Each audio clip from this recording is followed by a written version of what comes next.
tears at night as I hear the storm howling, losing my child, taken by the tide. Nowhere to hide, I don't know. Broken bonds, broken souls. Baby, you know how it goes. Blood stains on the phone. Baby, calling home, but there's no one home. If I'm a superhero, then where the hell did I go? When you needed me most, I was lost like a ghost. Nothing but a story told. If I'm a superhero, then where the hell did I go? When you needed me most, I was lost like a ghost.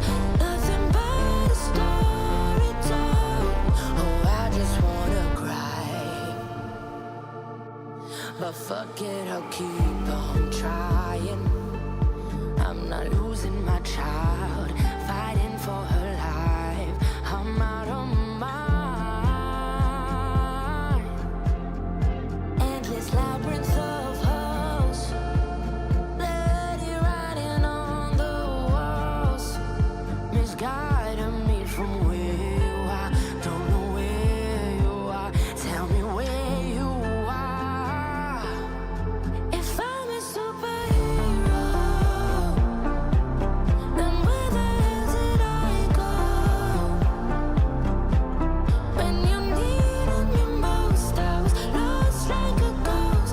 Nothing but a story told. If I'm a superhero, then where the hell did I go? When you needed me most, I was lost like a ghost. Nothing but a story told. My heart it screams. My heart it screams. My heart it screams. My heart it screams.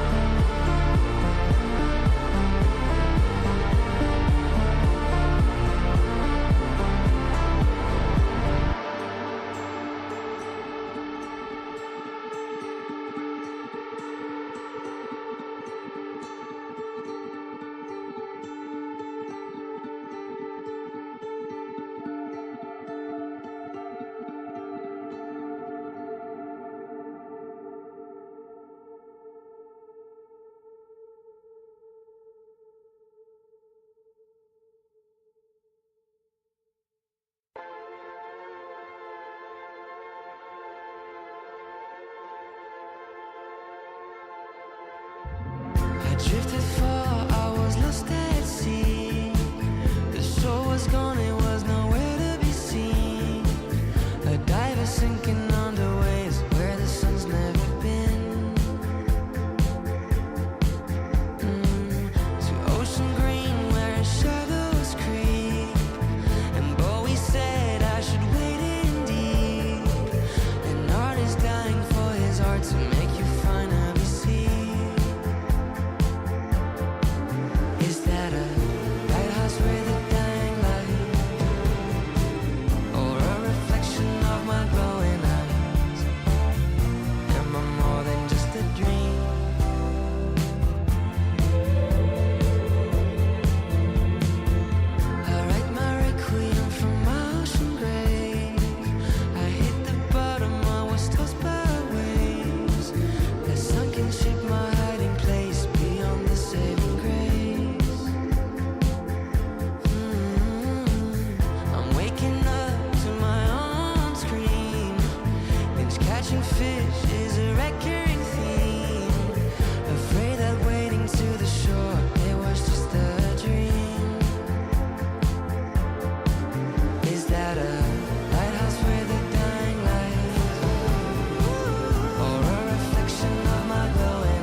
In the dark, miles apart, made a promise that I'm coming out alive. Raging heart, went too far. I will never lose myself again, or I was calling you, did you hear me? I lost my way, lost my way. I was trapped in 1,000 nights with no escape. Nightmares taking me over, and now I'm wide awake. And now I'm wide awake. Oh, I died like 1,000,000 times through the waves I break. The nightmare's finally over, and now I'm wide awake. And now I'm wide awake.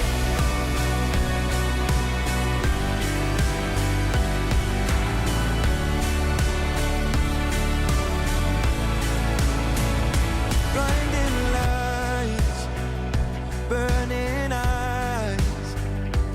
I can see myself and I don't need to hide. My foolish pride paid the price. I will never leave again, I'm by your side. I was calling you, did you hear me? I lost my way, lost my way. I was trapped in 1,000 nights with no escape. Nightmares taking me over, and now I'm wide awake.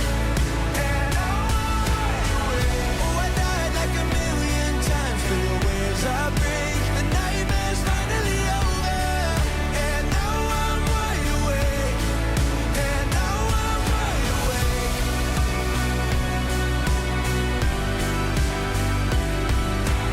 Peggy 18.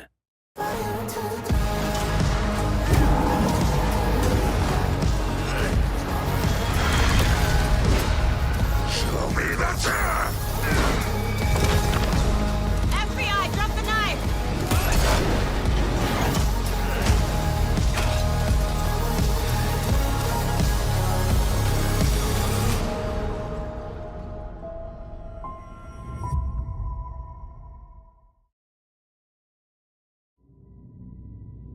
I feel like I've always been on this journey.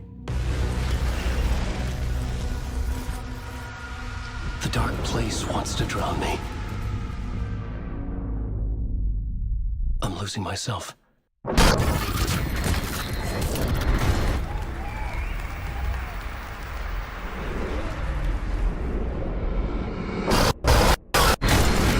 This place is a nightmare. Not real, and yet more real than anything. I'm trapped here. I write to escape. I've tried this many times, written countless stories, forgotten how many. I keep failing. It's still here, and so is he. But I must keep trying.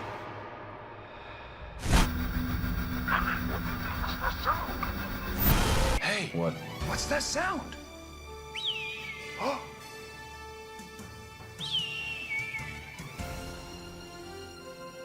Ilmo, look, it's the Bright Falls blended organic coffee from Old Deer Diner.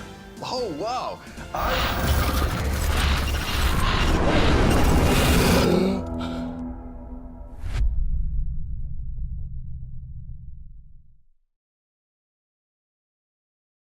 Peggy 18.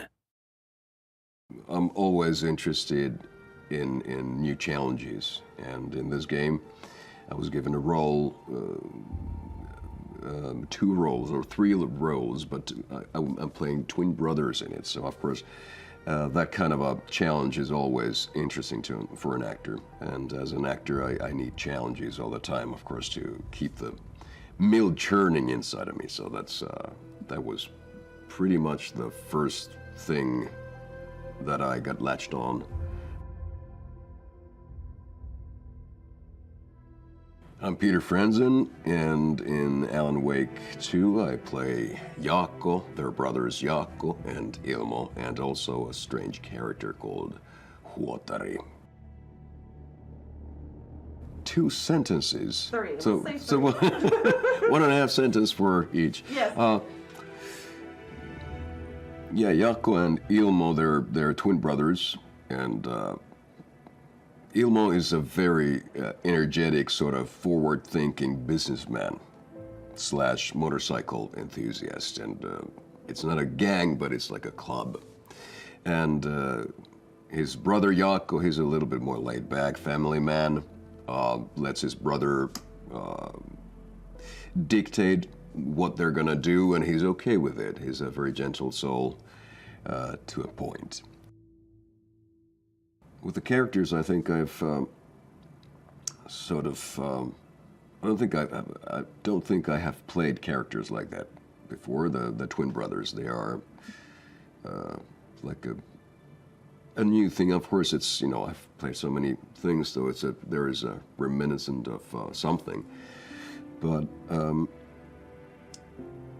the biggest thing that I'm really intrigued in this project is to see those characters in the game and how they collaborate with all the other characters and in the bigger picture of the game itself and the game's world. So I'm really excited to sit down and sort of get absorbed into that world. Alan Wake 2 is a wonderful example of how cultures can be presented. And of course, Finnish culture is not completely just what you see in Alan Wake, but there are so many wonderful snippets of Finnish heritage and traditional things, and also things that are mythological, which is a big part of our souls here in Finland still. I mean, there are the religions, regular religions, but then we have our own religion, which is the nature. We've always been in the nature, and in Alan Wake 2, there is some of that too. And of course, there is the melancholy that we have. Yeah, in order to make twin brothers different, played by the same actors, of course you change the appearance a little bit, and then that's one of the key elements for me, at least, to start working with sort of 2 characters that are basically the same. And of course, as an actor, you have a little toolbox with you all the time that you've learned through your career. Throughout your career, and of course you maybe change the speed of expression. The other one has a little bit more energy, and the other one is a little bit more laid back. So that makes, surprisingly, that in the best circumstances, that makes already a big change, big difference between the characters. Of course, what we do here is entertainment, and I hope that the person that plays the game is frightened, horrified, terrified, intrigued, just wants to play the game really until the end, if possible. And I hope that the person will enjoy it and understand the humor in it and search for those little snippets and bits and pieces that are humorous and will just make this game bigger of an experience, perhaps bigger than anything they've ever played before.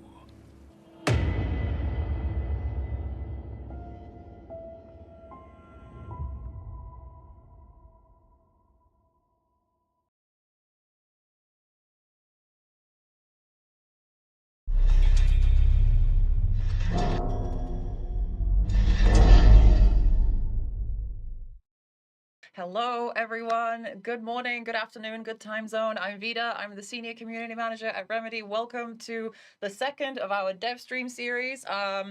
This live stream series is for us to get you familiar with some of the folks at our studio who don't usually like or don't have time to be in front of the camera, and to talk about some of the crafts that we don't often talk about in promotional cycles and PR cycles. So I'm here with two amazing gentlemen. So if you, for the cameras and for chat, would you please introduce yourselves? Hi, I'm Anssi Määttä, live action and cinematics director of Alan Wake 2. I also voiced Tapio, Anno, which I'm very proud of. Yeah, hi, I'm Mikko Riikonen, cinematographer, yes. Yes. And just before we start with the questions, yes, and also Julius, yes, say hi. Hi, Chad.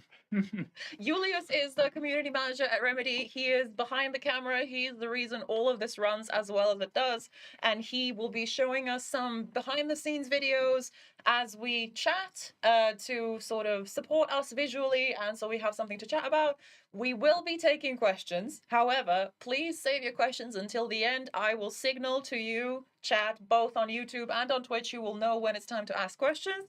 And just a warning, if you haven't finished the game, now is the time to leave and come back later, because we are going full on when it comes to spoilers. We are going to be talking so many spoilers. So please consider yourself warned. I'll give you still a little bit of time before we start going into spoiler territory. But yeah, Mikko, can you tell me a little? You were just about to take a drink. I apologize. No worries. Anssi said he is the live action director. Can you tell me a little bit about what your role was on Alan Wake 2? Yeah, so I did the cinematography on all of the live action stuff, plus also on the game cinematics as well, in collaboration with Sami Kastarinen. So, yeah. How is it, I guess this is the first question out the gate. Gaming is an interactive medium. Film is not an interactive medium. How do you make those two be friends and not have it be, boring when you have to put down the controller and then stare at the screen for like 20 minutes, watch a cutscene? Because one of the things that I really love about our cinematography work and our live action work is how well it's integrated into the gameplay. You don't feel like you're ever, I just have to sit there now and watch things play out. Except for one very notable 15-minute film. But yeah, I mean, we'll get to that a bit later. But yeah, spoilers start now. Thank you, everyone. Yeah, I mean, no, you can start. It's a very good question. Yeah. I think the what you mentioned about like integrating and everything starts from the script level. Yeah. So I think our writers, Sam especially, we worked quite a lot on the this idea that how to actually integrate the live action and not making them feel like that you just have to watch a movie within a game. So we worked quite a lot on that, like how first of all, like how to kind of like reflect Alan as a character in the live action scenes, how we tied that into the story. And then I think the biggest thing and kind of like eureka moment was like the transitions, the actual transition. So it's not just like triggering something, you open a door and then a cinematic or a live action starts. We actually created this transition between the different mediums, and I think that was kind of like a big thing. It sounds like a simple thing, but I think that was the key to make it feel that the the players in control and kind of like can travel between the different mediums, and on a thematical level, then again, like the game is all about different realities and whatnot. So I think it was like everything was there on the story, in the story. Basically. Yeah, I think that's an important part of it, is that there is a meaning to it, like it's a fundamental part of the story is to have these different mediums in there and the reason for them to exist in the story. So yeah, I think that's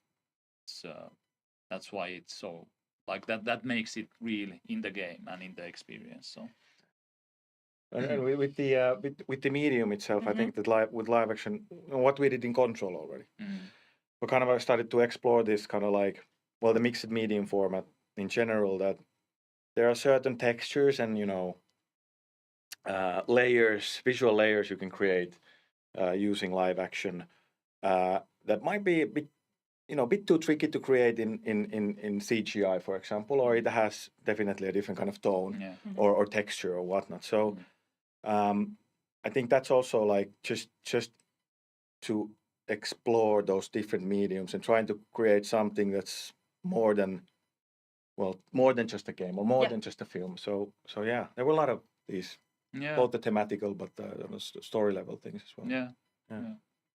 How do you get to? Sorry, did I interrupt you? No. Okay. How do you? Because yes, on Control, because you both worked on Control on the same positions, right? You directed the Dr. Darling action scenes, and you were the cinematographer. Yeah. How do you get to the idea, like, oh, we're not just gonna have CGI; it's gonna be mixed media? Yeah. I mean, maybe part of it is that we wanted it to feel real, like like that there is this what Anssi was saying about this sort of a texture and the feel of the material. What you see is that it is actually something that someone has shot, or there is a feel of like this, like a bit of an kind of organic feel to it, or it is so that so maybe that's one reason for it. Yeah, and it's Thank you so much. test. And it's that I think it's also, you know, that we have more tools to use creating and telling the story. And I think well, Sam and Remedy in general, they've been establishing the kind of like the mixed medium idea already back in, you know, Max Payne, I recall. I mean, the TV show. They were basically live action kind of. So I think that now that we have more like we have like the engine is great, and the whole tech team behind it. Like it's actually possible to use live action medium, for example. Almost so that your imagination is just the limit, kind of like you can actually like do stuff that it's not limiting. Yeah. Is that something that we started really developing during Alan Wake 2, or was it something that started during Control and then kind of matured for Alan Wake 2? How was it working with the tools, I guess, on this project versus on Control? I guess that's what I'm asking. I don't know if that's Control. I think was it Control probably kind of like the pilot for. Yeah, Control was kind of the pilot, because that was the first time we did the blended thank videos. You, blended videos, Yes, and then it kind of like matured, as you said, from that and developed a bit, and and we started using that, like for example the blended video stuff, even more than we did on Control. So that kind of, I think it kind of opened up the whole new way of seeing or feeling the scenes, and kind of a tool for us to kind of utilize. So shall we talk about the blended videos? Shall we look at how those were shot for Alan Wake 2? Why not? Let's see. That's where it kind of started. Because we had there are several different types of live action in Alan Wake 2, and they're all very different, and they all have different like art styles and vibes, as I would say. So like this is some footage from when we filmed the cinematics, and this is some of how the in-camera effects look like. So which one of you wants to explain to me what we're looking at? Also, if you need to pause the video, just let us know and we'll pause it. I think these are Yeah, go on. No, this is for the this is blended video. From Alan Wake 2. We basically had as you mentioned, we have different types of blended videos. Even. Like we had Saga's profiling. Yes. It has a certain kind of stylization, and then with Alan in Dark Place, we have echo scenes which have a certain kind of stylization. But then on top we have basically there's the reality transitions as well, which utilize blended video material. But here basically we came up like together with Janne and Pulkkinen, Sam and Kyle and the core team. We came up with the stylization. Actually, we tested the stylization first. We had some test shoots. Okay. So we wanted to really use some in-camera effects to kind of like and when blended on top of the gameplay to kind of like blend the medium as well, or the feel of the medium. Yeah. That is it now CGI or is it live action or what it is. Yeah. So we tested a lot of different. Now I say shitloads of because I was allowed. You can say shitloads. Yeah, I was allowed to say that. So different techniques and materials and textures in front of the camera. And what we ended up finally using in Alan Wake 2 was basically prisms, which you can see now. It's the kind of like distortion created underneath under Sam. That's Mikko, by the way. Yeah. Yes. And here we are also shooting blended videos. Yeah. And then we used this very specific hair gel. Yes. So which we kind of like laid down on a piece of glass and then brought it in front of the lens. Oh, Mikko took this picture, by the way. Oh, yeah, Both yeah. Mikko and Anssi are incredible photographers. Find them on Instagram. I am very inspired and I love their work. Oh, and you. every time Anssi likes any one of my pictures, I'm like, oh, I was noticed. But yeah, so please carry on. Here's Laura, by the way, our awesome makeup artist. Yeah. With Ilkka. So basically it's a combination of using a hair gel in front of the camera and the prism, and that created the look of echo scenes and Saga's that's me. That's you, yeah. Profiling scenes. Here we are doing echo scenes, so they use like very heavy silhouettes in addition with the prisms. But basically, it's now sounds simple, but we did a lot of exploration and exploring. We had test shoots and and we can see the prism in this shot, I think. Yeah. If you go back real quick, the tiny little it's the tiny little lens in front of the the tiny lens in front of the camera. That's the prism. Yeah, it's not actually used. Yeah, that one. Because we kind of shot also material without these in-camera effects, so that we could kind of see how they blend in. Like sometimes we might want to use a shot which doesn't have any of the effects on it, and then we did test quite a lot. We just tested with different liquids and oil and everything, and then we ended up, because obviously like if you have like a very watery or water kind of a thing on front of the lens, it kind of just goes away and it doesn't really. So we needed something that kind of stays there for it takes a bit of time to shoot these things, so it needs to be there. And each and every one of these were custom made in a way that every time we had a new character with a new wardrobe in front of the camera, we basically had to redo the filter, so to say. So there he is. Here is Heikki doing the. So let me real quick say that a lot of. Okay, please explain what we're seeing, Mikko. That's awesome. Yeah, what are we looking at? Yeah, that's so basically we have a piece of glass in front of the camera lens that Heikki, the gel master here, has applied some hair gel to that glass, and then he's kind of manipulating it, or making it.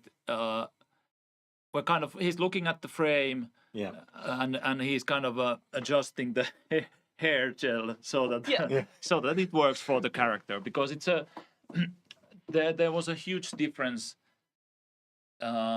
between if someone were to have because we had a lot of characters for these shoots, so if someone was wearing almost an all white some sort of hospital gown. for example, exactly. And then there were some that had just black leather. All black, So it's how the light then kind of how the gel is affected by the light, or how the light bounces through the gel is very different, compared all of these. It was quite challenging at times, but luckily we had it was just awesome. Was that the most challenging thing to figure out, the hair gel? Was that the like? No. I mean, that was just like it was. I think that was the challenge in the hair gel was to create like the specific openings, you know, for the lens, so that we can actually see something, and that was occasionally very tricky. Like I remember Heikki asking, like, you know, where is it? Where is it? And then we tried to guide like 1 millimeter to left. Now do something, and then you know open the you know the view. But are you meaning like on everything? On a project level, what was the most challenging Dark thing? presence. Dark presence. I would say, on a personal level. Yeah, that was finding the because it utilizes live action as well. Basically, the and vortex kind of as well. But what is the vortex? Is when you switch realities. That's yes, exactly. Okay, we need to talk about the vortex first while we're still on the subject of physical effects, because that's another thing that I didn't know how you did it, and it sounds incredible. So for those who have played Alan Wake, the vortex that Anssi is referring to is what happens when you go to a break room and then you try to switch using the janitor's bucket either to the dark place or from the dark place to the Pacific Northwest, and then there plays like a vortex.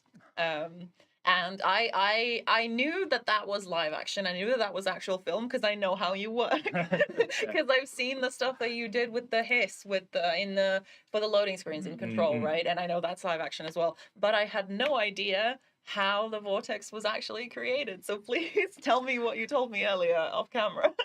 Well, first of all, I mean, you can see Vortex 1.0 in you know, the last Control DLC. Yeah. That was kind of like the first Vortex we did, and it's also all live action. It's the cinematics with Alan Wake.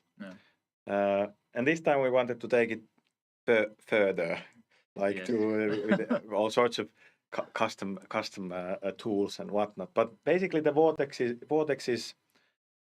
a slow motion shot, and inside of a custom made blender. With yet again different kind of liquids that Heikki did for us, and then I think it was something like 1,200 frames or something like that. Something like that, yeah.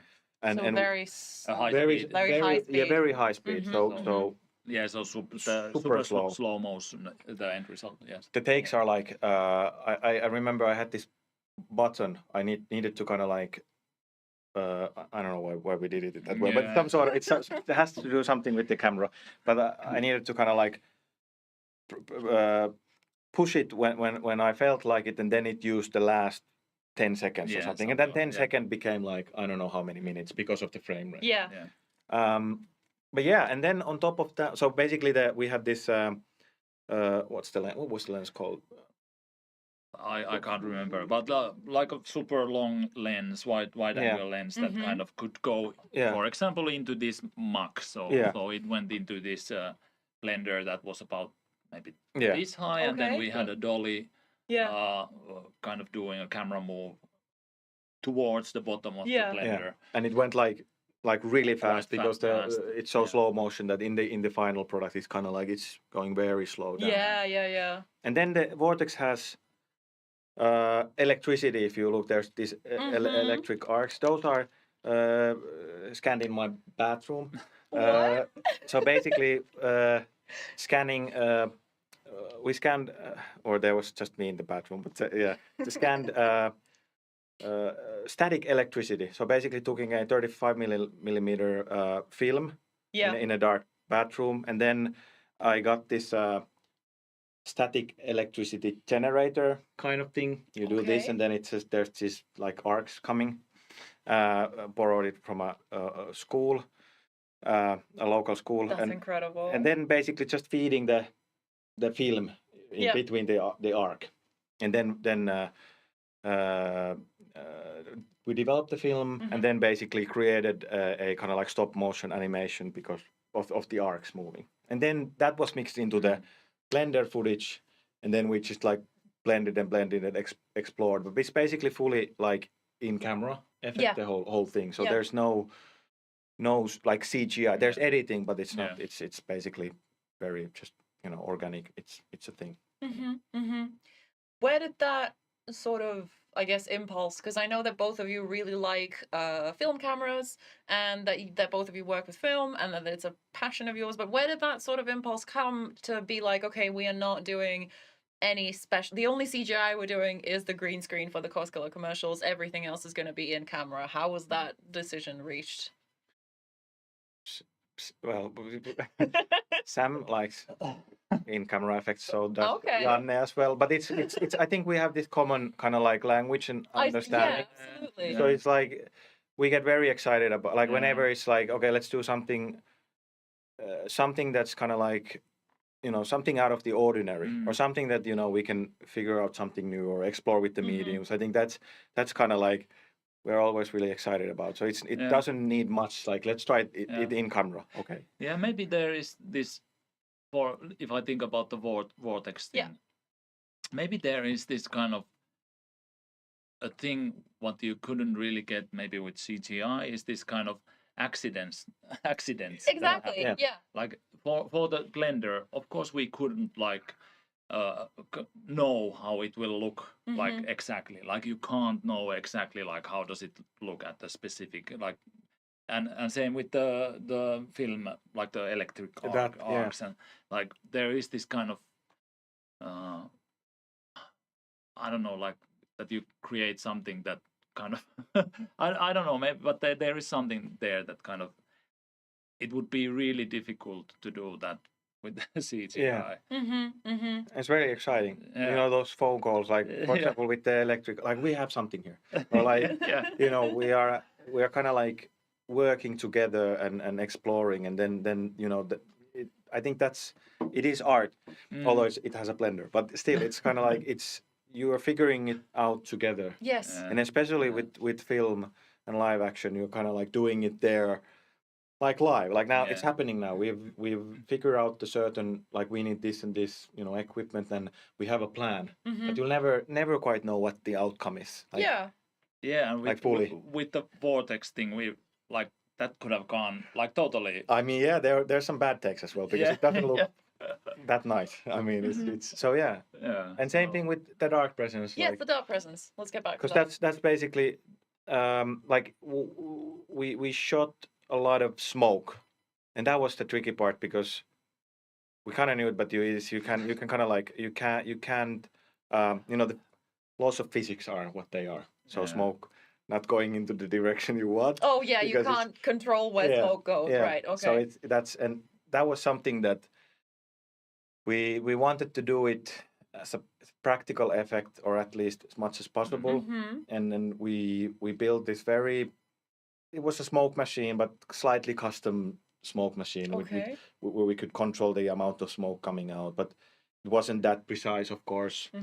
But yeah, we were shooting a lot of smoke, and then actually trying to build it, just then it was edited in a certain way. Yeah. So that's something I struggled a lot, because it's just like it was very hard to find that kind of like that nightmarish rhythm and look, and make it scary but weird and quite Twin Peaksy as well. And it was like it took a lot of effort, and that was something that kind of like I wasn't worried, but I was like, okay, this takes quite a lot of time, so just to get the rhythm right. And then it's just like through a lot of exploration and just like a lot of editing, it came together. Yeah. And I think that kind of worked as the premise and kind of like standpoint for the dark presence in in gameplay as well and everything. So it was kind of like the I think the first step, and kind of like united all the other versions of it as well. But it was like that I remember calling to Mikko many times. I can't figure this out. It was tough. Like it wasn't for me that much, because it was the shoot itself was like it was insane. Say more. Okay. But you know, in a dark studio and trying to control like how smoke. Then we even tried projecting some stuff on the smoke, that's true. like basis of scratch and whatnot. So, but I mean, there were some good moments. Very good moments. But it was really tough to get it like right. So, yeah. But there's we started something that I think we have a lot of stuff to figure out, and actually like it's super interesting what we made. I mean, like maybe for some. Why is it super interesting to you? I mean, I don't know if it's because we figured out something cool. Like I don't know if we can talk about it, but like, we have something very cool there, and what Mikko said about projections as well. That there's something that we just figure out the technique and build a proper kind of smoke machine that can work with us. It's gonna be something even great what we have now. Yeah. I think that's an interesting answer, because when I asked the audio guys, like, what was the most difficult thing for you to figure out on the game? Richard did say rain, but also both of them agreed, the dark presence. Yeah, yeah. Oh, that's interesting. Because it's like, how do you make something sound scary, like spooky darkness? How do you make it sound scary? I guess it's the same visually. How do you make it look? Because it's very abstract. Yes. And then if you just show smoke, like, hey, this is smoke, it's not like, okay, you need to kind of like... Very scary. Yeah, smoke on its own is not like, But what it is, like, but yeah, I mean, and Sam, of course, helped a lot, because he had like really, like the emotion it needs to kind of like deliver. Mm-hmm. And we kind of like knew what it needs to be, like how that was the thing. Yeah. I was going to ask about what is a little detail or aspect of your work that on Alan Wake 2 that you're really proud of that folks might not have noticed was like in there. For example, Anssi, you said Tapio, obviously. Well, No, you can give me a serious answer, absolutely. Difficult question. Yeah. If you know. I kind of. I mean, like on top of everything else. I mean, like I think we did a lot of cool stuff. But what's a small thing? Mm-hmm. But the photographs, the amount of photographs we took, the Alice photographs, and I did kind of. I mean, like that was something very different again. Okay. Who took the Alice photographs? We did. Both of you? Yeah. Oh, they're amazing. They're so totally different from everything else, right? Yeah. It's I think it's such an, sorry not to steal your answer from you, but I think it's such an incredible accomplishment to pull off so many different tones and so many different artistic styles. But yeah, please. Yeah. But yeah, I mean that's because it was something. Of course, there's been some treatment in those, but I mean that was. Because he was also quite at the end of the production, and we were already like finalizing stuff, and there was color grading going on with the live action, and we were kind of like, okay, now we just polish this, but then we were like, now it's time to take the photos. Yeah. And we did. Yeah. What did you do? Did you take them with your cameras, like film, or how did you take them? We did, mainly digital. I think they were. All of them were digital. Yeah. Okay. But because we needed quite a lot of control. I remember we did it long exposure things. Yes. So it was kind of like a lot of trial and error. Like we needed to see the result immediately. Yes. Like okay, more shutter speed. Yeah, because we didn't have that much time to do those, so it was kind of better to do it digitally and see the results basically immediately, and we knew what to change in the settings and whatnot. So that's actually. Yeah, that's a good point. Like I almost forgot about the photos.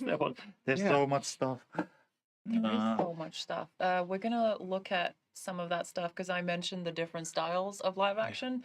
So let's go through them. Okay. Talk about them. All the genres in Which cinema. one do you want? What do you want to start with? I think we can start with the Koskela Brothers. Let's start with the Koskela Brothers commercials. Yes. Comedy, the trickiest genre of them all. It is. Comedy is the trickiest genre. Oh man, So I was at every shoot, I think almost every shoot, annoying you except this one. So please tell the people about this. Well, I mean, this is probably one of the funniest shoots I've ever been. Yeah. I mean, we had so much fun. I mean, the leaves there. Yeah. But it was tricky. Like we tried to be, because the idea was that the brothers, made these commercials themselves. Yeah. Hired like a crew from a local crew, and they're basically taking their inspiration from like big budget films, but they don't quite have the talent or money to do those. Yeah. So we kind of like adapted that kind of mindset. Yeah. But it was very hard to do like crappy stuff that it doesn't look like that it looks humorous, not like crappy. Yeah. And that's what we are doing here. So even the crew at some point were like, "Are you serious?" I remember. But what was the point where they were like, "Are we really doing this?" There was the cardboard, just the cardboard set. Yeah. Remember talking to Krister, our set designer, and Heikki, who made also these hand painted, and like, let's do all the all the set pieces, using cardboard. Yeah, right. But what are we doing for real? No, let's use cardboard. They are cardboard props. Yeah. Oh, seriously? Oh, okay. Yeah. It was like, got really serious. Like, where's the production value? Yeah. I think the cardboard animals, I think one of our concept artists, Sienna, painted those. Yeah. And then you guys use them in the shoot, and then we scan them for the game. So the same asset is in these commercials as it is in the game. Yeah. Yeah, but we were like, the scripts are already very funny. Then we kind of like took them even further with the, you can see like Jaakko, for example, because kind of like the Ilmo has basically forced Jaakko to be in front of the camera. And kind of like I made the two of you in front of the camera. Exactly. And then Jaakko is kind of like, Jaakko doesn't know the lines, but they have a prompter. Mm-hmm. And then basically we wanted to make it kind of like obvious to the audience that, like Jaakko is actually in some of the commercials. You can actually see that Jaakko that's part of the character. But we used elements like that as well to make these kind of like feel, self-made. Yeah. And then Ilmo is very excited and thinks that he is like this genius advertising, I don't know, boss or whatever figure, kind of like entrepreneur. How was it working with Peter Fransen in those two roles? Because he does play, some people didn't know this apparently, Peter Fransen plays both Ilmo and Jaakko. Yeah. He was awesome. I mean, it sounds like a cliche to say that, an actor is awesome, because usually they are, but I think with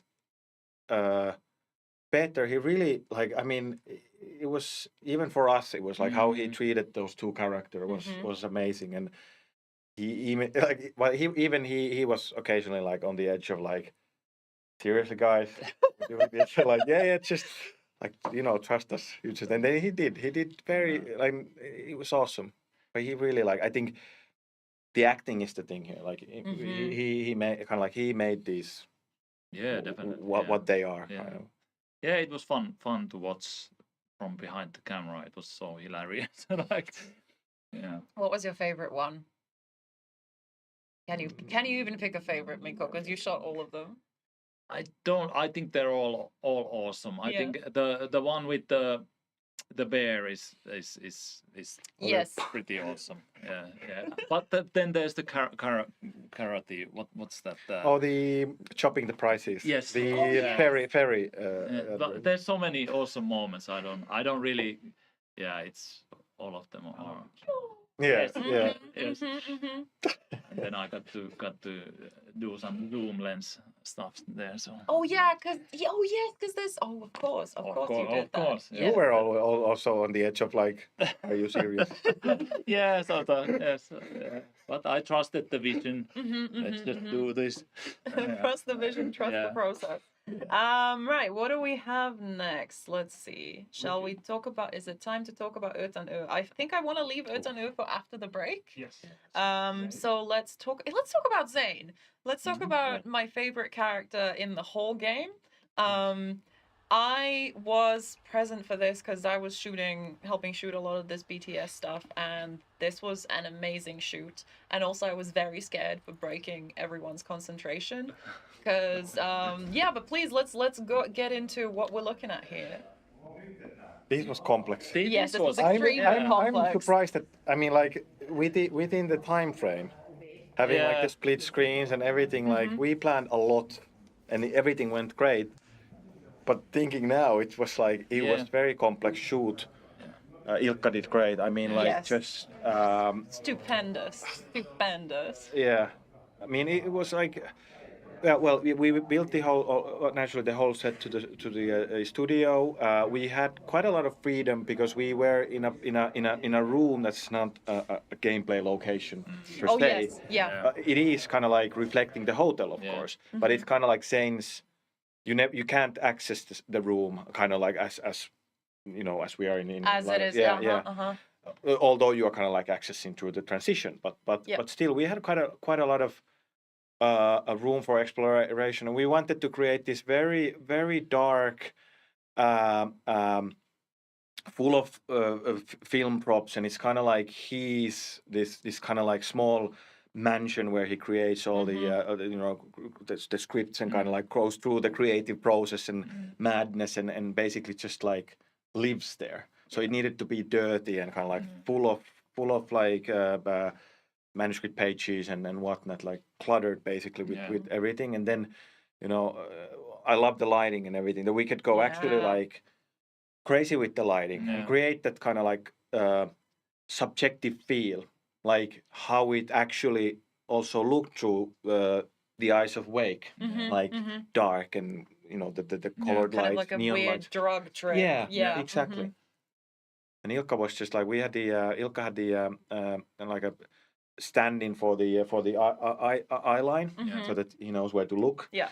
But other than that, just like again swapping the character like that, and he was already kind of like thinking about Zane. We first shot the Wake. He has the beard, and then we made the decision like, okay, let's cut the beard. No going back to Wake. Yeah.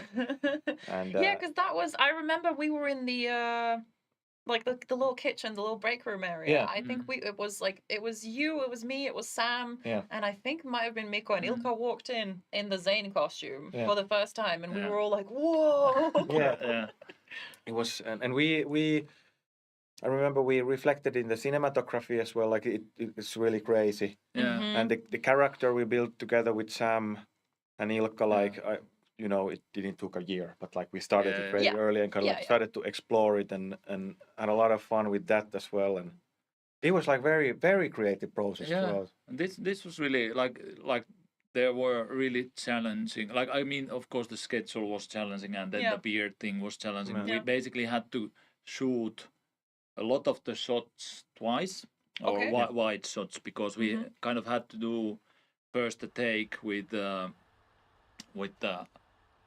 how did we do it? Like first with Wake. First with Wake, yeah. So we did I think 1.5 days with Wake. Yeah. Like everything, like all the shots, and then we basically needed to exactly match the frame. You can see actually here that we're like match the frame for the shots again, so that we can then have a Zane there on the other side of the frame.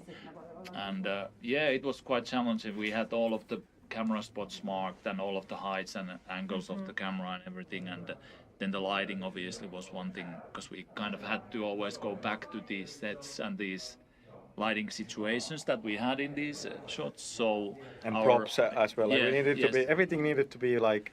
We need to be very kind of exactly what it was, But our awesome gaffer Aki Karppinen did an amazing job on the lighting and it was that. But I really enjoyed that. I really liked the set. Set design was awesome, and I was it Christer that was out? Yeah, Christer.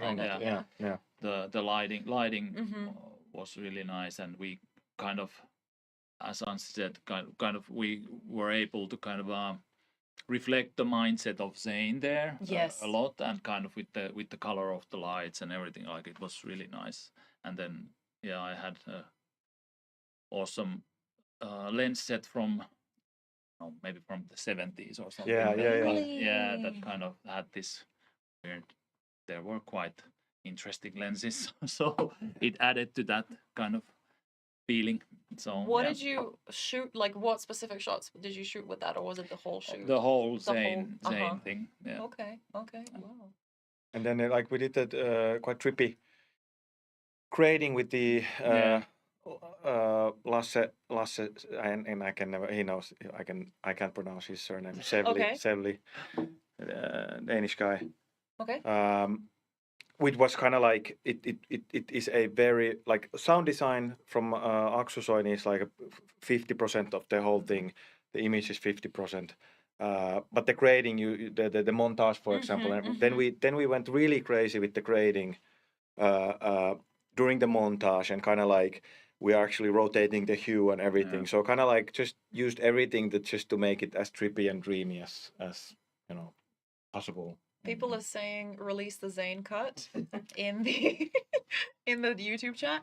And also you did because you had your little Super 8 with you, right? Yes. Because one of the things that Mikko and Anssi did that I noticed them doing on set is Mikko will have his film camera and Anssi will also have his film camera, and they will take pictures and like small video clips with the cameras, and those are always amazing, breathtakingly cool. Obviously the fact that it's film just adds an extra layer of amazingness, but also both of you have an incredible eye. I forgot what I was going to ask. Oh yeah, you shot some stuff with the Super 8. I want to see that footage, Anssi. Where is the footage? I need to send it to you. And it's also used in the Zane montage as well. Basically kind of like we wanted to have this, that there are actual 8mm footage that Zane kind of shot. Yeah. And we were kind of like gliding, and I was doing something with the camera. But it's used in the Zane scene. Even the room 665, when we have in the first scene, we have the quick glimpse of the 665. Oh yeah. That's 8mm. Okay. And there are a lot of these textures actually throughout the scenes. So that we used that also as a tool. Yeah. Right, I think it is time for our ad break. So Julius is going to play ads in a minute. Ads are going to last about 3 minutes. So I ask everyone who is on Twitch to go have a drink, go do your laundry, take your meds, do whatever you need to do, have a little walk, and we will be back in 3 to 5 minutes, and then we will talk about the short film. We'll talk about Utan U. All right. All right. See you in a bit. See.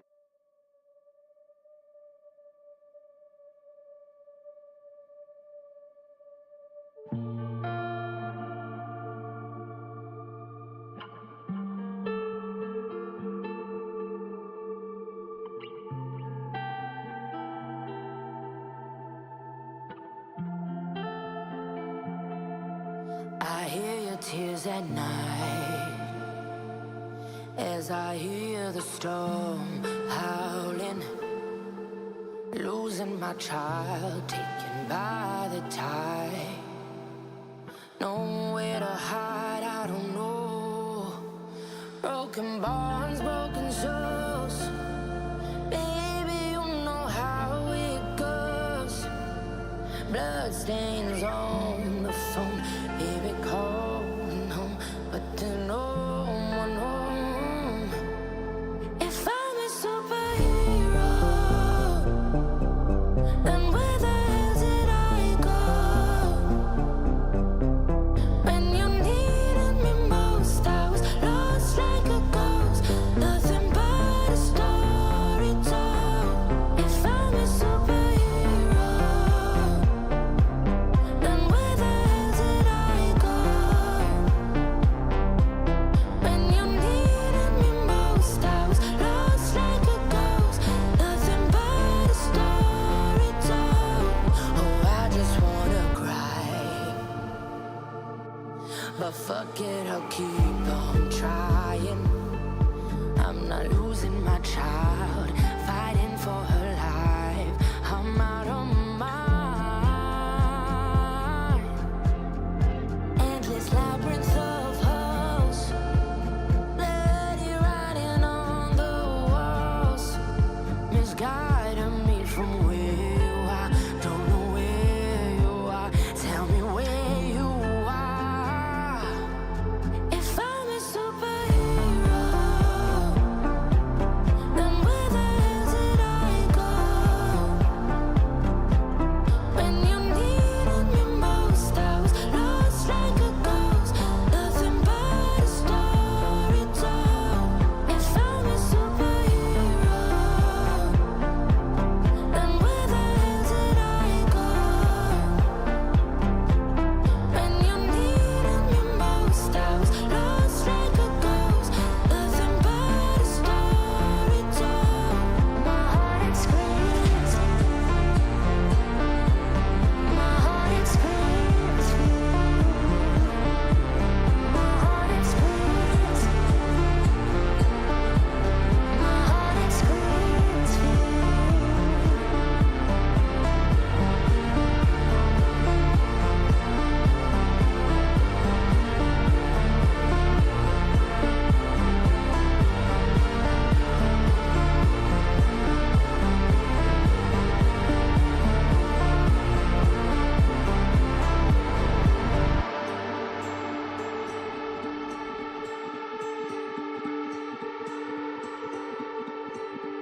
drifted far, I was lost at sea.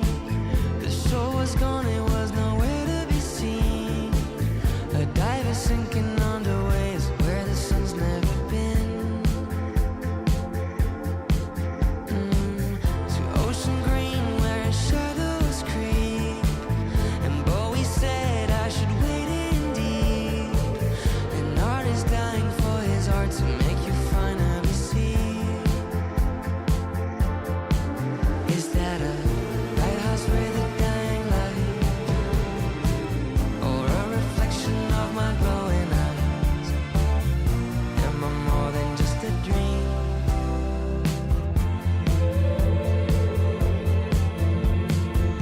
I write my requiem from my ocean grave. I hit the bottom, I was tossed by waves. The sunken ship, my hiding place beyond the saving grace. I'm waking up to my own scream.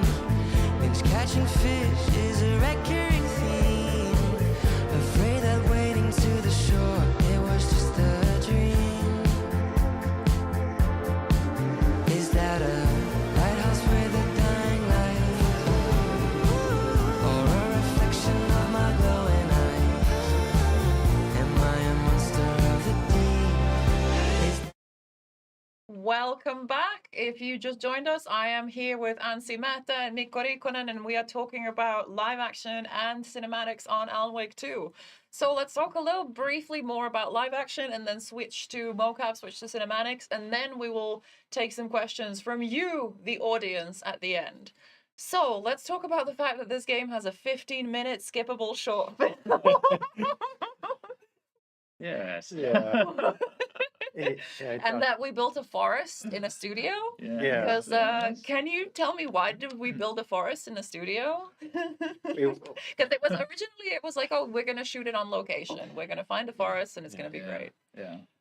I mean, it's a movie that takes place during the Nightless Night, or like it's midsummer basically. Midsummer Night, yeah. And when we were shooting this, it was like, I don't know, not wind. It was a winter Deep still. snow. Deep I snow. know. There was Yeah. snow outside, yeah. So that's why we built the forest in the studio, kind of. No, that's But still, I think it also has a visual yes, no, you reason. can see it. Oh, this is, I remember this. Yeah. Oh my, I had a food poisoning.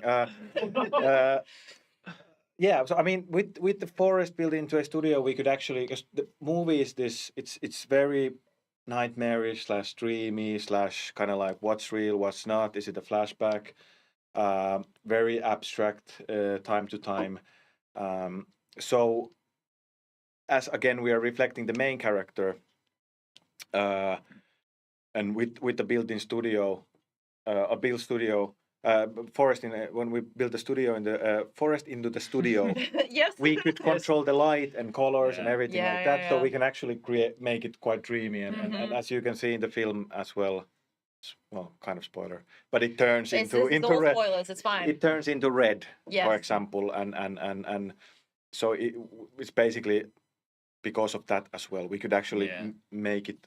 And make it to look how we want. Yeah, basically we had everything under our control, like all of the aspects and the lighting. It was much easier to do it in studio. Like obviously that had some limitations, but like we couldn't build a huge forest in but I mean, like I think also part of the kind of when we started actually talking about this was that in a way part of the aesthetics and the kind of the let's say references and ideas that we had, like visual references, were like part of the idea was that this is a studio, like actually you can maybe even see that it is filmed in a studio, and that's kind of part of the, like if you look at some older like horror movies or whatever, we had those references, like, so we wanted it to make it like quite should I say not abstract, but the kind of to reflect this or subjective maybe is the word.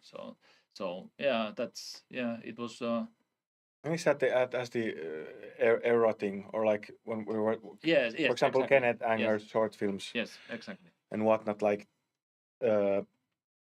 it has a different feel when you build something into a studio and try to treat it sort of like a real place, but then not quite. Yeah. So Yeah. and it also has this certain not claustrophobic feel, but still that you're seemingly there in a forest, for example, but it's not quite what we've used to see. So it's not realistic. So yeah, and the car scene, for example, we wanted to shoot it in a studio to kind of like reflect the era of 70s, 60s, here, so that it again needs to look like that it's shot in a studio. It's not when we were not after realism there, but it's kind of like it's a hybrid.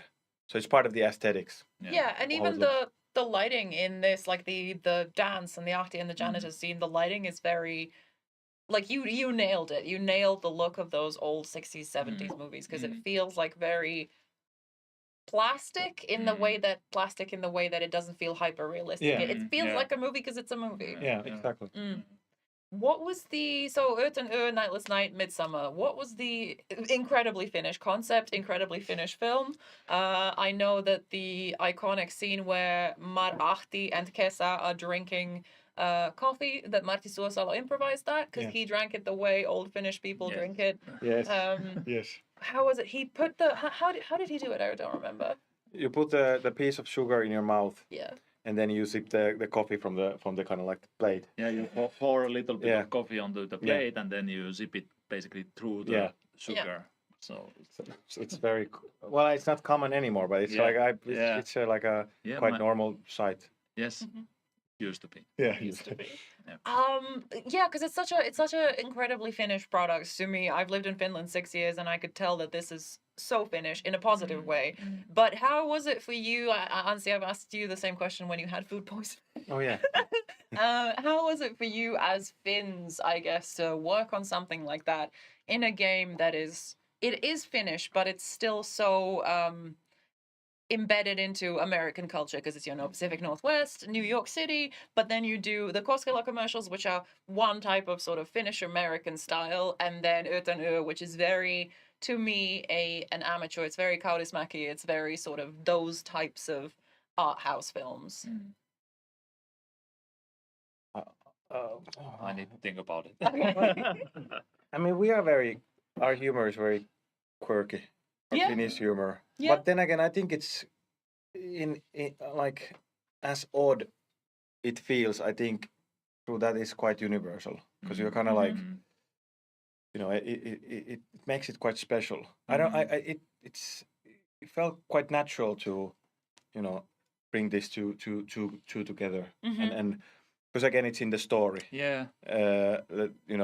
If it would be just like, not in the script, like the Koskelas or Watery or the history behind everything and these certain characters, if they wouldn't have meaning, and we would just try to kind of like use our Finnish humor, I think it wouldn't work that way. So now it's just so heavily part of the story, the kind of like the Finnish culture. Yeah. And then I think, to me, and what we discussed with Sam as well, kind of like to embrace it and kind of like just actually like let's go full on. Yeah. And let's be proud of these weird habits and whatnot. I think it was pretty natural. I didn't really like, because you asked me this yes, before I did as well. yeah. I didn't really give any answer. Yeah. But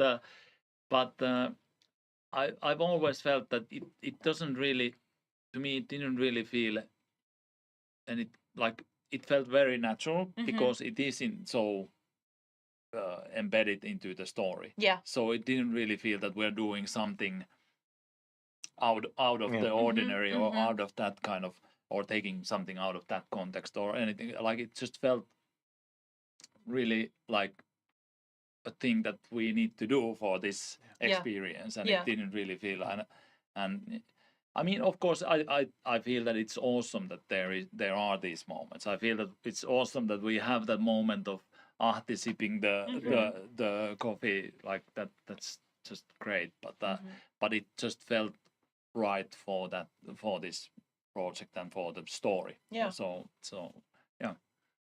And I think it's sorry, go on. No, I was just like the sauna was cold, but that's the only. It was ice Oh, cold. the sauna was cold. Oh Yeah. yes. I was Well, very. of course, because of the cameras, you couldn't Yes. turn it on. Oh my But they are acting it out pretty nicely. I was Yeah. sitting next to them with my winter jacket. Yeah. And like, but it was but that was like we included a lot of this. Like there's a sauna, there's everything. Basically, it's a mashup of Finnish culture. Yeah, and I think it's amazing for it. One final question about Utanu, and then we're gonna move on to mocap talk. Why make it skippable? It's a 15 minutes, it's a short film. Why make it skippable? Because I can just walk away when it's playing in the cinema. I mean, I think it's same It's thing with everything. It's a power move. Yeah, when you're not forcing something, it's like reverse psychology kind of. But you know, like if you don't, because it's a lot. If you would demand you need to watch 15 minutes of some content. We're demanding quite a lot from the players. But if you make it like not that it's optional content, but still very high quality and something that you don't want to miss. I think that's it's a power move in that sense. But I think that's the beauty of it, that you actually try to engage the player by not or the audience by not forcing them. Like let them decide. Yeah. But I think it's purely because it's also like it's so long that it's already on a paper. It's very difficult to kind of like force people to. Yeah. But then like I think, and what Sam was also like one of his goals was that let's make it as good as possible. Let's make proper film. Yeah. Then it becomes then we don't have to have a discussion like is it optional or not. People just want to see it, and I think that's a cool thing. Yeah. And I think you pulled that off really well because it's the ending is the beginning is so strong that when it starts playing in the cinema, you're like, wait, I want to stay for this, and I want to stay for the entire 15 minutes because it's so engaging and it's so brilliantly shot and directed. So well done. Yeah. Let us talk about cinematics now. Let us talk about mocap. Julius, you can pick and choose which one you want to play first. We'll go with the coffee spill. Let's do the coffee spill scene. Yeah, so this is Casey interrogating Wake. Oh, this one. Yeah. REO4. REO4. Yeah. So the thing, tell me what we're saying. The thing about cinematics is I was telling Mikko, like, I'm not sure where to begin asking you questions because there are so many layers to getting a cinematic into the game, from starting here to it actually being in the game. So can you explain what we're seeing? Yeah, this I mean, I don't remember that, but this scene was where do I start? Well, it's a motion capture sequence that we did. I don't remember, a long time, ages ago, between Casey and Wake.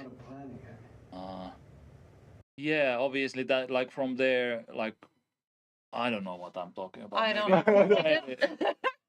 I mean, we did a lot of mocap. Yeah. Yes. It's a lot different. I mean, we are approaching, like, we have a shout out to Cinematics team. Yeah, shout out to the Cinematics team.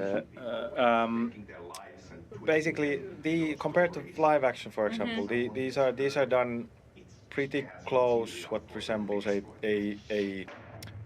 like a theater scene, like stage acting in a way. Yeah. So we had a lot of dialogue going on and a lot of dialogue heavy scenes, but basically these are acted as sort of like master takes, or as much as possible, so that the actors don't have to mind about cameras or camera angles that much, or anything that you would need to take into account when acting in camera. Yeah. But basically, propping, like laying down the key props, like the table, anything you need to interact with, chairs, the coffee mug. We're not tracking everything, as you can see. They're not those small dots. They're not present in all the objects. But basically, acting the scenes through in a kind of like a you know, that resembles us kind of like a play. Or Yeah, because you have to imagine almost everything. Yeah. So we have like some reference materials on the screen. Then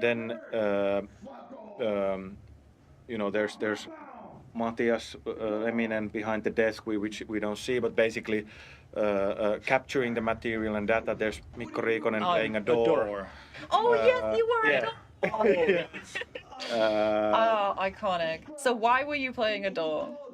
Well, we wanted the actor to actually have something to kind of like physically interact with. Yeah. So that's why I was a door. And I'm Mirza Purdea, cinematics lead, also present in all of the shoots. Also like occasionally played a holster. Or something like a holster? Like giving the gun. Right. Gun holster, Yes. or you know, whatever.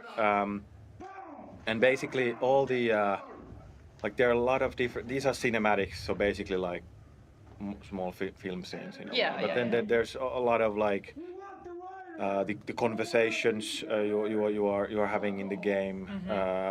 You know, they use mocap a lot, and kind of like all the character movements, the playable character movements, a lot of that, most of it, all of it are captured with real actors and then polished in animation and whatnot. So it's very different, all in all. And as you can see in the background, the references we have, the environments aren't ready most of the time in that stage.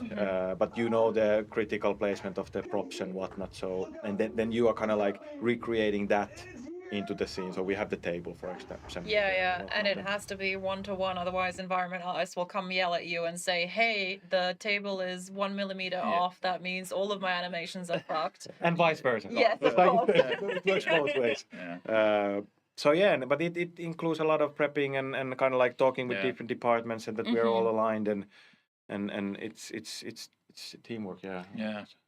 I was gonna ask Mikko, other than being a door, what kind of stuff do you do in those shoots, or as the principal cinematographer, other than shooting the live action stuff? What does your job entail? In like for example, in the mocap shoots, I'm there to kind of like, obviously we have the blocking, and together with Anssi that we kind of see and make sure that the blocking and the character kind of blocking works for the cameras. When we then start doing, like this stage we don't do the cameras, but I'm there to kind of see and help, like if there are, like just to see that all the placement is correct, and for example how the characters move, and if there's something that, let's say there's a shot where we might want to have a bit more time on the character, just so that like staying in those positions for a little. So like it's teamwork and kind of going through the scenes and discussing with the director that if does this work for the cameras when we actually start doing those. And then of course when we get the data back from the mocap shoots, then I'll start to do the cameras and like design the cameras and then actually do them. When you say do the cameras and design the cameras, what do you mean? Well, I mean that I first look at basically the animation scene, and then I just start breaking it down into shots. Like, okay, here we'll do this sort of shot, and from there on, then we use like virtual camera system. So what that means is that we have in our mocap studio I have like a camera rig that I can then basically, I have a monitor where I see the 3D environment and the characters there, and then I basically shoot the cameras like I would shoot them on a live action set. Okay. Yeah. Does that sounds like it saves time? Or does well, it? You could, like, there are two ways you can do it like that, like basically motion capturing the cameras, and then another way of doing it is keyframing the cameras.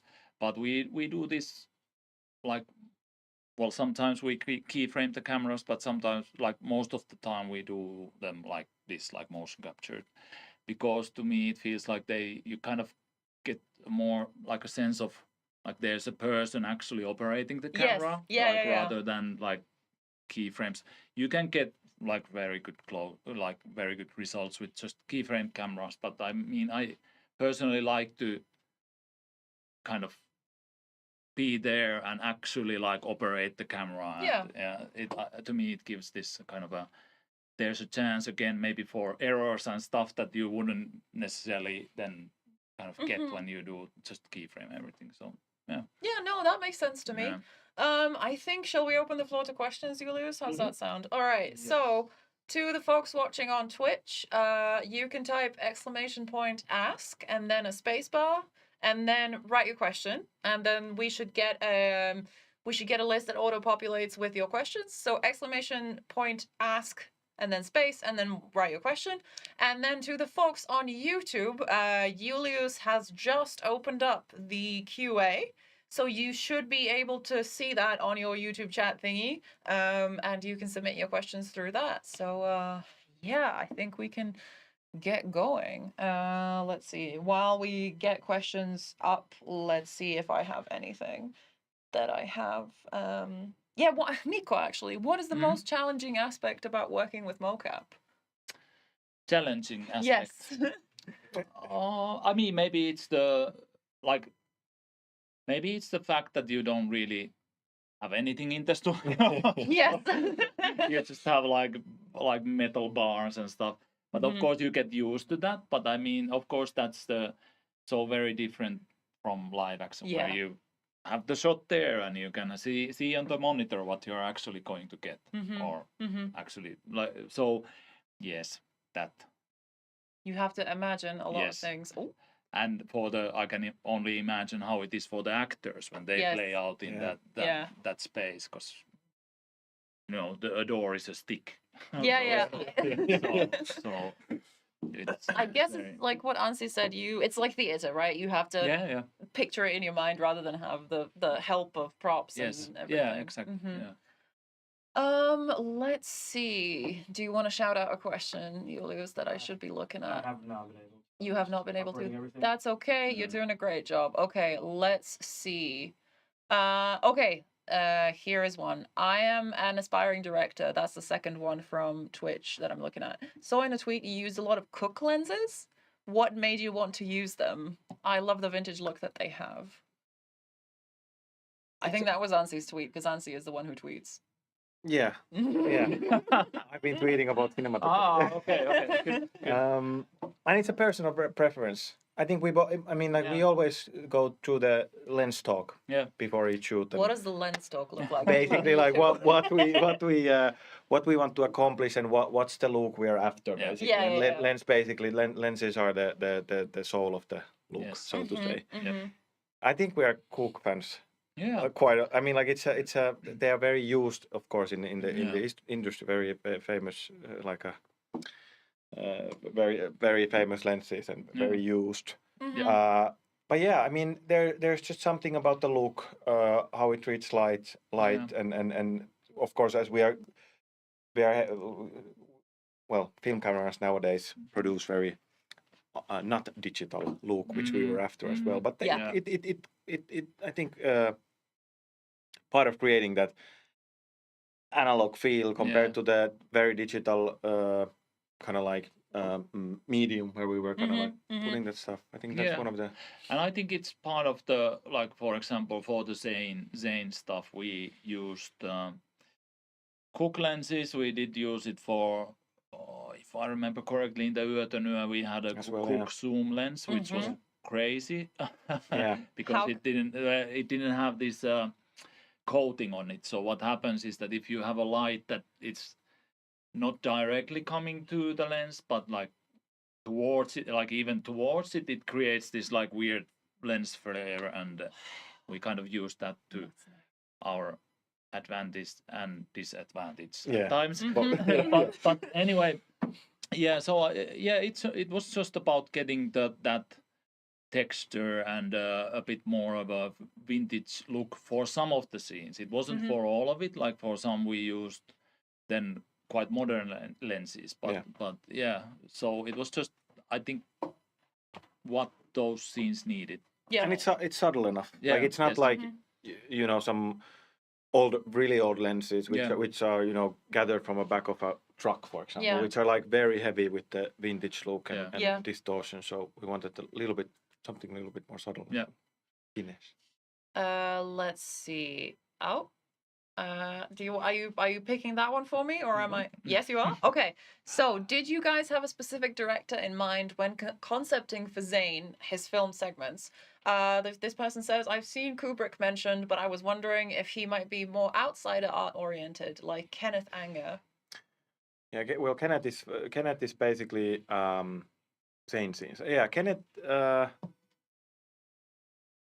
Planning the sequence. Yeah, Kenneth was.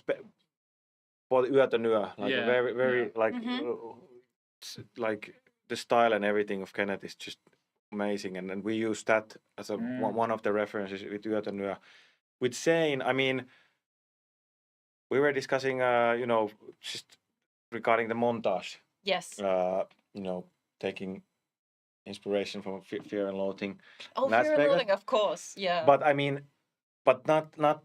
It wasn't kind of like a directorial approach or anything. I think we were quite. There wasn't any specific or anything specific. Yeah. We were kind of like we were very like leaning towards the mood, and we were watching a lot of and looking references that shared very moody light or kind of like that certain. Dark vibe we were after, but it was actually surprisingly there wasn't a reference that was or a film or a director. It wasn't a single reference. Yeah. It was again like because we were again combining stuff. The scenes were very emotional and drama heavy in the second sequence, but in the first one it was like there was a little bit of humor and then they kind of like the acid trip. Yeah. Yes. So it was there wasn't a one, but glad that you noticed the Kenneth Anger. Yeah. Let's see if we can pick something from YouTube. What am I looking at? Let me see. Yeah. This is actually a good one. Okay. So, have you always aimed to work for... Have you three... Oh, this is for me. Oh. Have you three always aimed to work for video games, or did you strive for a different medium first, like film or other media? Yeah, I mean, I worked for Finnish TV and film industry before going into video games. And it's been an interesting experience for the past 8 years. Doing video games. Would you switch back? Would you ever throw video games away and go back to film and TV? I mean, well, I have to say that the stuff that we are doing now here is so awesome, and as probably you've experienced here tonight, there's quite a lot of different stuff and different sorts of things that we can do and experiment with. That I don't never say never, but No, but I've enjoyed my time a lot. Yeah. So yeah. Anssi, what about you? Yeah, my background is also in film and live action. I think this was like a happy accident, so to say, like how someone or like some particular friend, I could say, mentioned my name here, and then I was suddenly in an interview, and then it just escalated. Still on that path, but yeah, I like to work, just different mediums. Yeah. So as long as it's interesting, it doesn't matter if it's a game or film. Yeah. Yeah, exactly. And I like the stories. I mean, I'm very drawn to the stories, and obviously the stories we're doing here are pretty awesome. So Agreed. All right, pick the next one for me, Julius. Do you want it? No? It's kind of related to Simi's question about mood boards. There was another person that asked earlier that do you storyboard scenes or do you previs them? That's a good one. And then it was kind of related to mood boards. What was it depends. Yeah. Sometimes we storyboard quite heavily, sometimes not. Or sometimes it's just like a floorboard, like top view of the scene. We use sometimes there's a mood film. Yes. For example, Zane. Yep. We made a mood film. So it depends, but the prep work is quite intensive. So we are gathering references and kind of like, of course, planning everything and how we're actually executing the scenes. So, but yeah, it depends. But storyboards are very useful. I mean, it's very essential. Sometimes they're just like stick figures. Yeah. So it's nothing like fancy. But just to get the idea through and brief the team so that the team understands what we are making. That's basically, no matter how you end up, as long as they understand and you're using acting or whatever, it's enough. I think that's very important. Is that, like, obviously, like, you're not doing this by yourself, and the other people need to understand understand what the scene is about, how you're planning to do it. And I think it's very important to have a tool like storyboard that kind of explains it in a very simple manner. So because your grand ideas can't just live in your head. You have to translate them to everyone else who's going to work on them. Exactly. All right, let's see.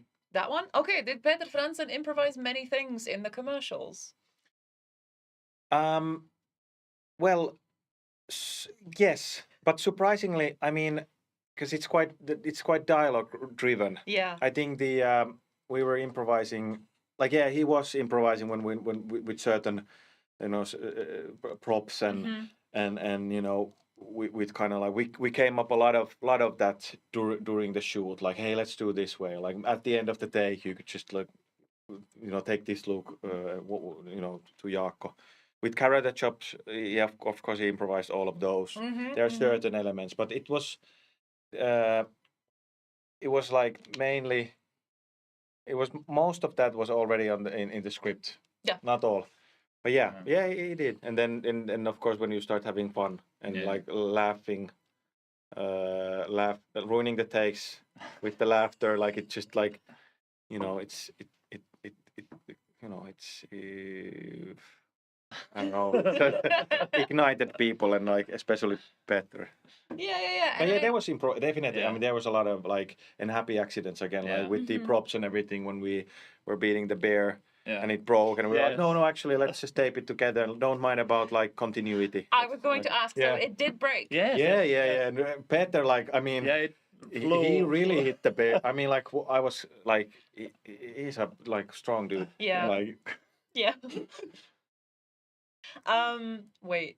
That's another thing. I think you foster that kind of vibe and that kind of mood on your sets because it's always this was my first time being so involved. I wasn't involved, I was just there on a live action set, on any kind of film set. And what I've noticed is that the crew, aka you guys and you, Anssi, especially, keep the mood so like no one is, oh, we have to get this done, oh my god, Anssi's really unhappy, blah.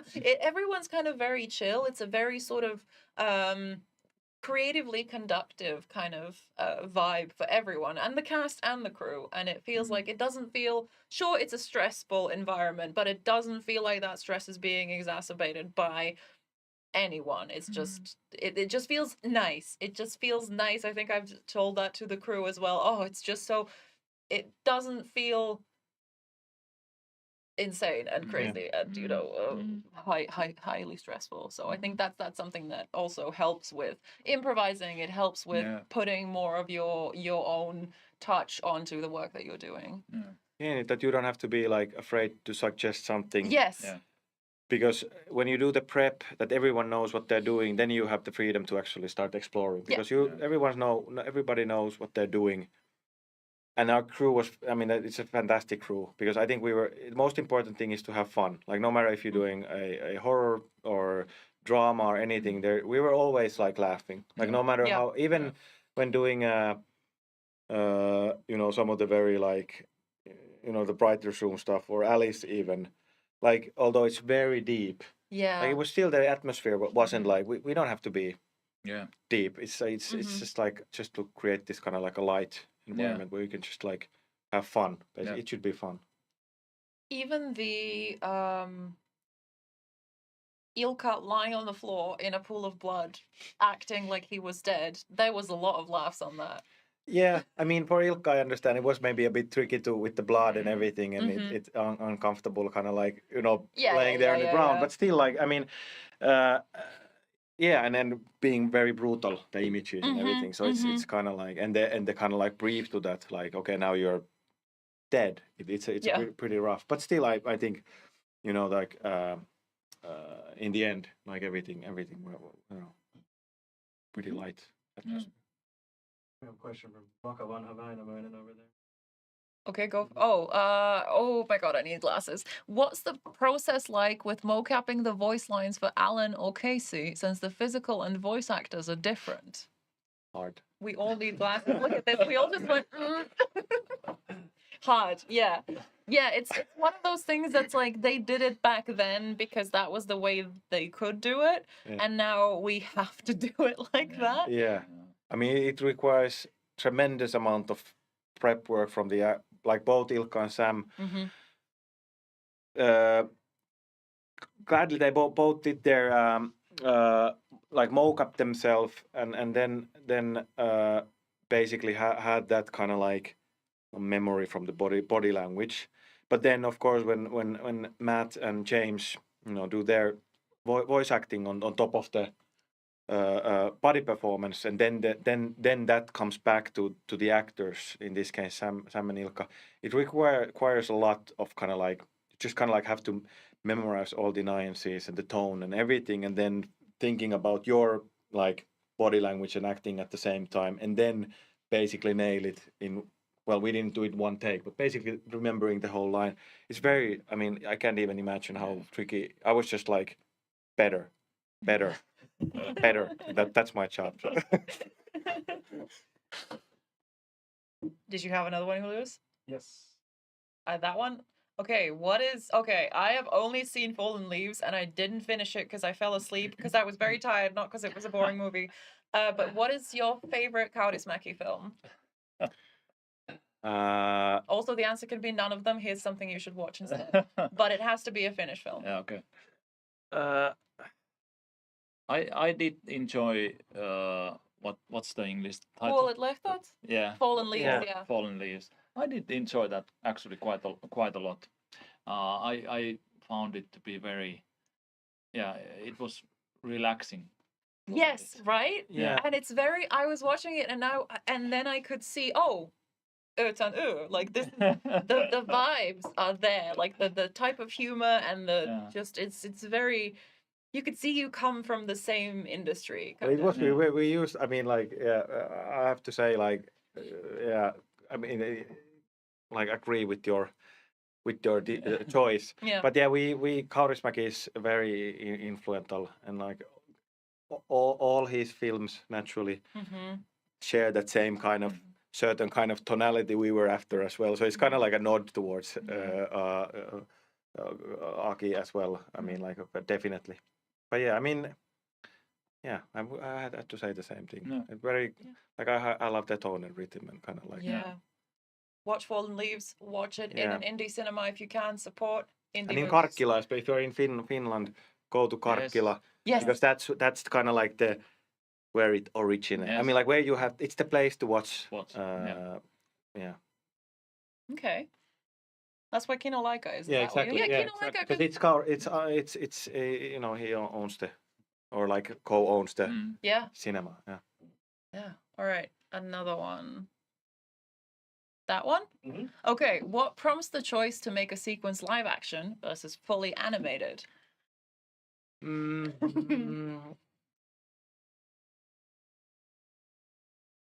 Well, there are certain well, in Alan Wake, it was pretty straightforward. All the, well, not all, but most of the Dark Place. Dark Place, yeah, the scenes, live action scenes, take place in Dark Place, and as it is this nightmare reality, and there are kind of like different realities and what's real, what not. That was that on a thematical level. That's the natural place for mixing mediums as well. Kind of like actually create the feel of different realities, different mediums. so basically that was on a story level. So that's where we went crazy. And then it's not a budget thing. It's more like something that's maybe easier to achieve, and not meaning easier that it's easy, but easier to achieve some certain levels of texture and feel of texture. That also dictated quite a lot. Like we can actually make this feel better and take this into the right direction if it's live action. So it's purely artistic as well, like some cases. Okay, let's talk about the musical. Oh yeah, that's How was that? How was shooting that? Was it your first time shooting something like this, or was it not? Well, obviously there's been a lot of music videos, obviously, and stuff like that, but it was interesting. Yeah. I mean, throughout the whole process. I mean, we shot a lot of stuff for it. I don't recall how many days worth, but I think at least 3. Because it was like everyone individually, then all of the black background stuff, then the studio stuff. The kind of like the finale of the musical. Yeah. Like, well, it's not a spoiler. It's not. Spoilers are fine. Yeah, I mean, it was very like we need to do very very close cooperation with the level design. Like, what kind of material we need to design so that it works in the level, because the material also lit the scene as well. So we came up with this like these lighting kind of like layouts, or like each segment of the musical is lit in a different way in the live action, because we wanted to create certain mood and feel into certain parts of the. I think that's actually that was really interesting, because that really utilizes the live action. They were kind of like they were really integrated into the like as physical elements. But we had a lot. We needed to produce so much material, and taking into account the shape of the, the well, they're not screens, but kind of like whatever. Screens, And with the kind of like player direction, with the pointing, like where you need to go, and then sync everything. I can sometimes share the pre-cut of like. So we made this kind of like. The live action experience, like how the different videos should play, and it, in the exact right moment and everything, and all the small screens. So kind of like that was already I haven't done anything like that before, to kind of like sync so many video tracks and kind of like how they work together, and then that worked as a guideline for the level design as well. And we were chatting back and forth, and then the whole audio thing, syncing everything based on player actions and everything. It was very complicated. And hopefully, level designers are telling more about when you're talking about. They will. We'll talk about that. It was very complex, and but cool. I mean, in the end, it was pretty nice. Yeah, it was like I just. I love the very finish. In the end, it was pretty nice. Yeah, to me, it was just like basically designing the lighting and like that was quite cool, because obviously it's so different from what we did on the other scenes. Yeah. And it was really nice, and but it was. I just remember when we were shooting these things, and every time when the chorus started, I started laughing behind the camera, because it was just so insane with the kind of all the lights. The last one. That was like it was just awesome. Not even like, and also you weren't seeing this because you were looking through the camera, but all of the crew behind you, every time the chorus started, everyone would be like, exactly. It was great. Yeah, it was awesome. And that was probably one of the, like, it's very rare when you're looking at the monitor, you are shooting or I'm directing, like that you actually you are concentrating into the acting and how the camera works and everything. But this, I think I was first time I felt like I was in the audience. I was just enjoying the show, looking at the monitor, looking at Mikko, I think we nailed it. Was that the mood when we wrapped, when we did the final scene, the big finale of the musical? Was that the mood when we wrapped? Like, oh, we nailed it. I mean, I think there's some BTS material where I say something in Finnish, like swearing or something. I think so, yeah. I was really excited. Yeah, it was awesome. It was so cool. Yeah. Which is very again, we used certain cliches, but on our benefit. Like we wanted to create that certain mood and feel, but it was awesome. Like remembering those looking at each other and then like, yeah. All right, I have a question related to that. What was your reaction when you were told, "Hey, we're doing a musical"? Well, I think it was go. No, I'm just trying to remember that moment. Sammy's excitement. we were like, let's do a feature film. I mean, a short film. It was used to be a feature film, but then the musical as well.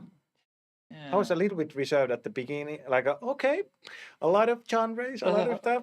Okay, that sounds really cool. But then when it actually started to kind of like...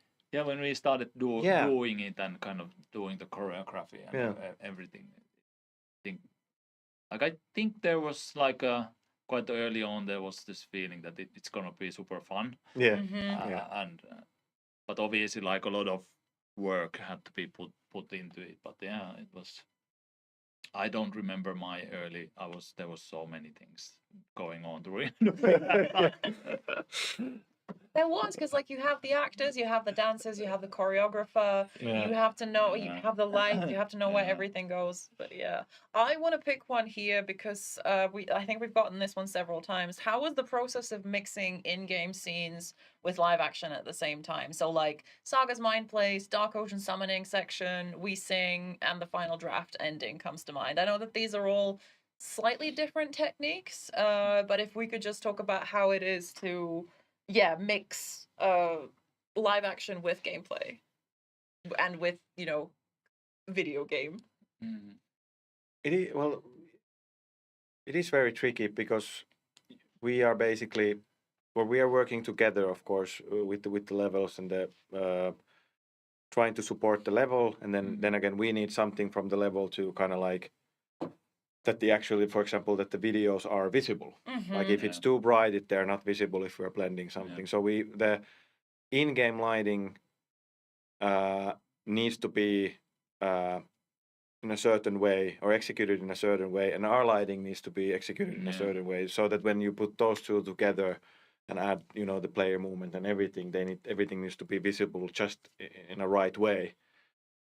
So it is very. I think we were exploring and maybe struggling a bit with that at first, when we were kind of like trying to find ways to use these mediums and mix these mediums. So the tricky part was to kind of like how we are matching these two lightings and how we need to for example, let's not have in-camera dialogue, because that again breaks the illusion.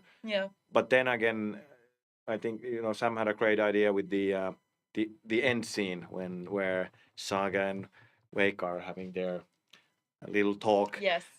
And there we actually see mouths moving. But then it felt like more meaningful. Like, okay, now this is a special case, and then it's something different. A lot of these things, like you don't want to break the immersion, or like make it too obvious that it's live action, but it needs to. It's hard to explain. It needs to feel kind of like coherent. Experience. Yeah, it's tricky. It's hard and difficult. And it's a lot of people in a lot of different departments. Yes, right? A lot of people. Because you have cinematics, you have level design, gameplay, audio. Audio streaming, for example, the blended videos are flickering based on the dialogue, so it's a lot of teamwork and team effort. Yes. Let's see, Julius, do you want to pick one? We still have time for maybe two more, I think. That one? Okay. What was the most important thing that you wanted to capture from the actors in the jump scare scenes? So we call the jump scare scenes, we call them horror flashes during development. So those are the black and white live action scenes that jump out. And I think you did Scratch, Cynthia, Doug, Nightingale, and Thornton and Mulligan. Thornton and Mulligan, yeah. So what was the most important thing you wanted to capture from the actors in those? Basically, very extreme reactions and the kind of like the being sad or happy or angry or terrified or whatnot, but the expressions and the delivery needed to be like as extreme as possible, which was very consuming for the actors as well, because they needed to kind of like, within a short burst of kind of like a reaction, they needed to like just go full on and then scream or like just like squeeze the activate all the face muscles and whatnot. So it was very physical acting, and I also wanted the actors that they use their voice. So although we were not recording anything, but actually to shout and scream and whatnot. So basically as extreme reactions as possible, and that was the tricky part, because it's like it's very very demanding physically. So yeah, and that's how. And then using the different emotions edited together, it created the jump scares. Yeah, I remember leaving the set to take a Zoom call when we were shooting in the Angel Film Studios. So, and I could still hear Ilkka as Scratch screaming through like 3 sets of doors. Yeah, and the blood on the face. Yeah. And in the mouth. And in the mouth. Everyone did an amazing job. Like, well done. Right. Do we have time for one more? Yes. We can do this one as a fun one too. Sure. Yeah. Okay. That's a fun one. Okay, Anssi, how come with the idea? Okay, who came up with the idea? I think that's the question, that you have to play Tapio. How did you playing Tapio? How did that happen? Well, it started like while I was editing the Koskela commercials, and then there's in one of those Tapio is calling to give his testimonial, like how awesome the floats are, and I needed a placeholder voice for that. So fastest way to do it is do it yourself. Yeah. But then instead of being just my regular voice, I did this old man's voice, and then put it in the edit, and then I think it's just like I just put it in there, and then at some point, probably Sam didn't even know that it was my voice. Probably. I didn't know until I saw it in the credits, and I was like, "What?" So then we started discussing, like, that Sam said that Tapio was a pretty nice voice there, and I was like, yeah, I did it, and this was like my impression, and then he kind of like he sort of requested it, like would you be okay? And I was like, well, I can try, and like I can actually do it. It could be fun. And then we actually then just like we announced, okay, I'm Tapio, and I recorded those lines at home because I didn't want anyone to direct me. It was so embarrassing to do that. I needed to do this certain face to be able to get the voice out. What's the face? I can do. No, you have to do the face. No, I don't. I don't. It's just it's horrible. I don't want to do it ever again, unless we talk about money. Just one time. I'll give you how much money? I'll give you 10 euros. I can show it. It starts from something like this. And I can even I needed to. I can't even do it anymore, but I needed to pull my cheeks like even further away. And then the voice came like from like somewhere here. I mean, that's true voice acting. That is the craft, because it doesn't matter what your face looks like as long as the voice is right. So I wanted to do it at home, and then I recorded and got the technical specs from the audio team, and got this kind of like a semi-pro mic and do it at home and under a blanket, so that the acoustics are right. Yeah, classic. Because if you don't have a booth, you do it under a blanket. Because that's so fantastic. so basically from a suggestion, like from a placeholder to Hollywood, basically. Hollywood. All right, I think that's gonna do it for us. I will thank you both so much for the amazing chats and for the great answers to all of the questions.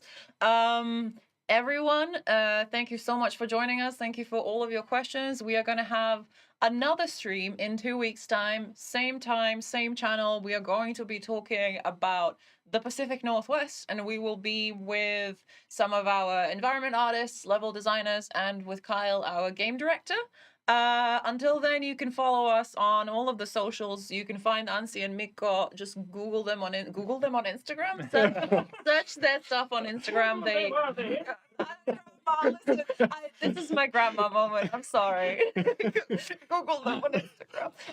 And we will say goodbye. But before we say goodbye, we're gonna find someone to raid who is playing Alan Wake. And Julius, what is the raid message? I think if you do exclamation point raid, you will find out what the raid message is. Does it work? Okay, the raid message is all caps. This is the ritual to lead you on. So Twitch, get ready to raid. YouTube, thank you so much for joining us. We will see you again in 2 weeks' time. And yeah, thank you guys once again. Thank you so much. Thank you. Right, let's find someone to raid. Let's go.